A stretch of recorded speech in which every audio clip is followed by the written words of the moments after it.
Hello everyone. आज अपन SHM की another interesting problem solve करेंगे जो जेई एडवांस के पेपर के लिए बिल्कुल परफेक्ट है। ये है इरोडो की प्रॉब्लम 4.53। इस प्रॉब्लम में अपने को ये दिया हुआ है ए स्मूथ हॉरिजॉन्टल डिस्क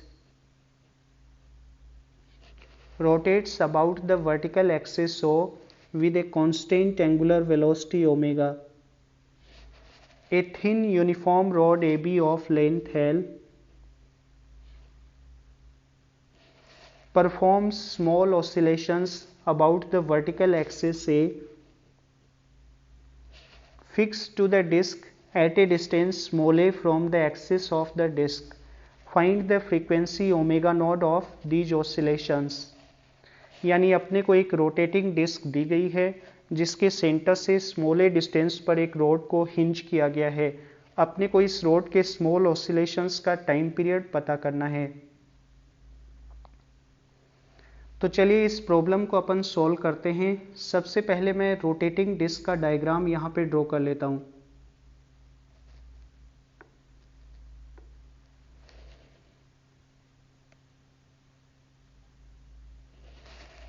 ये रोटेटिंग डिस्क है। सेंटर को O से रिप्रेजेंट कर देते हैं। ये सेंटर से पास होने वाली प्लेन के परपेंडिकुलर एक्सिस के about constant angular velocity omega से एंटी क्लॉकवाइज डायरेक्शन में रोटेट कर रही है। इसके सेंटर से स्मॉल ए डिस्टेंस पर एक पॉइंट है कैपिटल ए। इस कैपिटल ए पॉइंट के ऊपर एक रोड को हिंज किया गया है।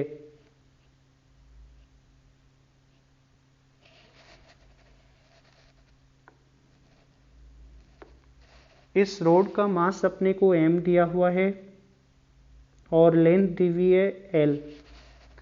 अब देखिए, अगर अपन ग्राउंड फ्रेम से इस प्रॉब्लम को ऑब्जर्व करें तो ग्राउंड फ्रेम से अपने को इस रोड का जो हिंज पॉइंट है वो स्मॉल ए रेडियस के सर्कल में मूव होता हुआ नजर आएगा।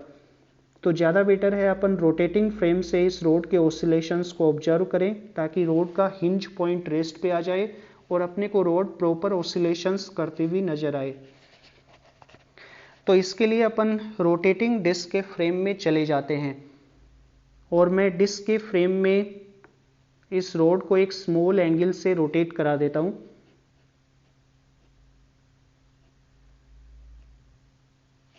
इस रोड को अपन ने एक स्मॉल एंगुलर डिस्प्लेसमेंट दे दिया है थीटा। थीटा काफ़ी स्मॉल है, यहाँ पे क्लैरिटी के लिए मैंने थीटा काफ़ी लार्ज दिखाया है। अब रोटेटिंग फ्रेम में अपने को इस रोड के सेंटर पे एक सूडो फोर्स भी लगाना पड़ेगा जिसको अपन बोलते हैं सेंट्रीफ्यूगल फोर्स।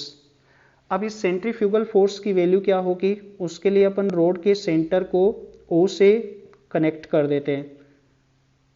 इस O को C से ज्वाइन करने वाली जो लाइन है इसकी लेंथ मैं मान लेता हूँ स्मॉल r है। तो इस रोड पे सूडो फोर्स इस OC के अलोंग एक्ट होगा और सूडो फोर्स का एक्सप्रेशन ये हो जाएगा m ओमेगा स्क्वायर r। मान लेते हैं ये सूडो फोर्स रोड की लेंथ के साथ एंगल बना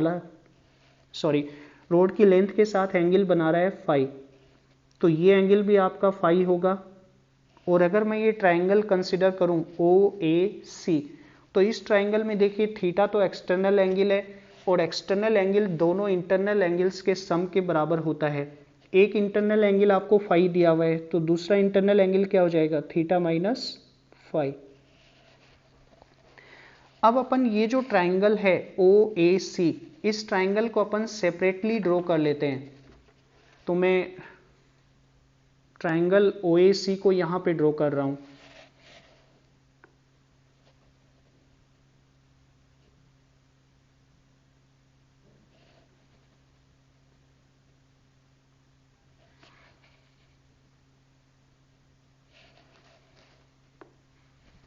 यहाँ पे देखिए ये पॉइंट तो है आपका O, ये पॉइंट है A, ये रोड का सेंटर पॉइंट है C।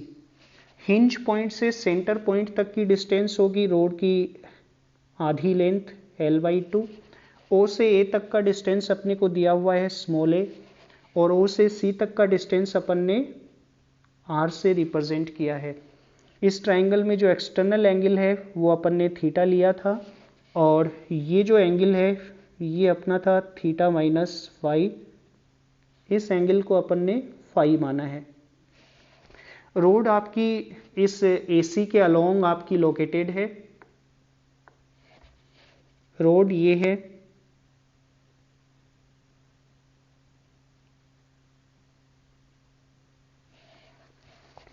और रोड के सेंटर पॉइंट पे सूडो फोर्स लग रहा है।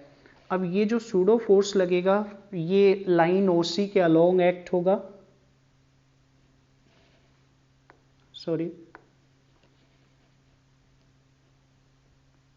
इधर की ओर एक्ट होगा, और इस सूडो फोर्स की वैल्यू होगी एम ओमेगा स्क्वायर आर। सबसे पहले अपन ये जो ट्राइंगल है ओ ए सी, इस ट्राइंगल में अपन साइन रूल अप्लाई करके आर को ए की टर्म्स में पता कर लेते हैं। तो अगर मैं इस ट्राइंगल में साइन रूल अप्लाई करूं तो साइन रूल क्या हो जाएगा, आर अपॉन आर के सामने का एंगल कितना है पाई माइनस थीटा, तो R upon sine pi minus theta is equal to A upon A के सामने का एंगल फाई है साइन फाई। यहां से आर की वैल्यू ये आ जाएगी, R is equal to A sine pi minus theta को तो साइन थीटा ही लिख सकते हैं, तो sine theta upon sine phi. अब देखिए रोड को अपन ने एक स्मॉल एंगुलर डिस्प्लेसमेंट दिया था, यानी थीटा काफी स्मॉल था, और अगर थीटा स्मॉल था तो फाई भी स्मॉल होगा। तो जब एंगल काफी स्मॉल होते हैं तो आपको पता है अपन साइन थीटा को थीटा से रिप्रेजेंट करेंगे और साइन फाई को फाई से रिप्लेस कर देंगे। तो आर का ये एक्सप्रेशन आ जाएगा, R is equal to A theta upon phi. इसको मैं इक्वेशन 1 बोल देता हूं। अब देखिए अपन इस हिंज पॉइंट ए के अबाउट इस सूडो फोर्स का टॉर्क कैलकुलेट करेंगे। सूडो फोर्स जो है उसके लिए लाइन ऑफ मोशन तो ये है ओसी, ये सूडो फोर्स का लाइन ऑफ मोशन है। इस लाइन ऑफ मोशन पे मैं ए से एक परपेंडिकुलर ड्रॉप कर देता हूँ, हिंज पॉइंट से परपेंडिकुलर ड्रॉप कर देते हैं। तो अगर इस परपेंडिकुलर की लेंथ डी है तो सूडो फोर्स का टॉर्क क्या हो जाएगा, M omega square R into D, और ये टॉर्क ए के अबाउट क्लॉकवाइज होगा। तो सबसे पहले अपन टॉर्क का एक्सप्रेशन लिख देते हैं। टॉर्क का एक्सप्रेशन ये आएगा M omega square R into D, जहां पे डी क्या होगा, अपन ने ए से एक परपेंडिकुलर ड्रॉप किया है ओसी के ऊपर, इस परपेंडिकुलर की लेंथ आपकी डी है। अब इस परपेंडिकुलर की लेंथ कैसे पता करेंगे, उसके लिए ये राइट एंगल ट्राइंगल ले लेते हैं, ये ट्राइंगल। इस राइट एंगल ट्राइंगल में देखिए हाइपोटेन्यूज तो l/2 के बराबर है, तो परपेंडिकुलर क्या हो जाएगा, l/2 साइन फाई। तो d को अपन ये लिख सकते हैं, d is equal to l/2 sine phi. Phi काफी स्मॉल है तो d is nearly equal to l/2 phi. ये इक्वेशन 2 हो गया। अब इक्वेशन 1 और 2 से r और d की वैल्यू टॉर्क के इक्वेशन में पुट करेंगे, तो टॉर्क का ये एक्सप्रेशन अपने पास आ जाएगा, एम ओमेगा स्क्वायर, r की जगह मैं वैल्यू पुट कर देता हूँ ए थीटा अपॉन फाई, और d की जगह वैल्यू पुट करूँगा l/2 फाई।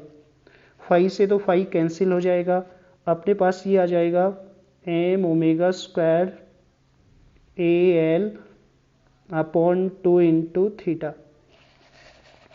यानी ये जो टॉर्क है ये थीटा के प्रोपोर्शनल है। और यहाँ पे अपन ये देखेंगे, अगर अपन ने रोड को एंगुलर डिस्प्लेसमेंट दिया है थीटा, अपन एंगुलर डिस्प्लेसमेंट की ही डायरेक्शन में एंगुलर एक्सेलरेशन मान लेते हैं अल्फा, तो एंगुलर एक्सेलरेशन तो एंटी क्लॉकवाइज है, जबकि इस एम ओमेगा स्क्वायर आर यानी जो सूडो फोर्स है इसका टॉर्क आपका क्लॉकवाइज होगा, ये टॉर्क आपका क्लॉकवाइज है। तो इसका मतलब टॉर्क जो है वो एंगुलर डिस्प्लेसमेंट के अपोजिट डायरेक्शन में एक्ट हो रहा है, यानी ये टॉर्क आपका रेस्टोरिंग टॉर्क होगा, यानी रॉड हिंज पॉइंट ए के अबाउट SHM करेगी। तो मैं सबसे पहले न्यूटन सेकेंड लॉ अप्लाई कर देता हूं, net torque is equal to I alpha. चूंकि अल्फा के अपोजिट डायरेक्शन में टॉर्क एक्ट हो रहा है तो टॉर्क को नेगेटिव साइन के साथ लिखेंगे, minus M omega square A L by 2 into theta, this is equal to I alpha. And A के अबाउट इस रोड का मोमेंट ऑफ इनर्शिया हो जाएगा M L square by 3 into alpha. यहाँ से अपन अल्फा की वैल्यू पता कर लेते हैं, तो अल्फा की वैल्यू ये आ जाएगी अपने पास, अल्फा इज इक्वल टू, यहाँ पे देखिए जो m है उससे तो m कैंसिल हो जाएगा, l से एक पावर जो है वो भी कैंसिल हो जाएगी, तो अपन अल्फा को ये लिख सकते हैं minus 3/2 omega square a upon l into theta. और आपको ये पता है कि एंगुलर एसएचएम के अंदर एंगुलर एक्सेलरेशन ये होता है minus omega naught square into theta.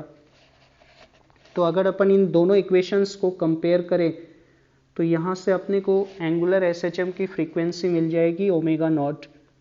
Omega naught की वैल्यू ये आ जाएगी √3/2 omega square a by L. Omega को अपन बाहर निकाल लेते हैं तो ओमेगा नॉट को ये लिख सकते हैं ओमेगा √3a अपॉन 2l। तो ये अपना फाइनल आंसर हो जाएगा।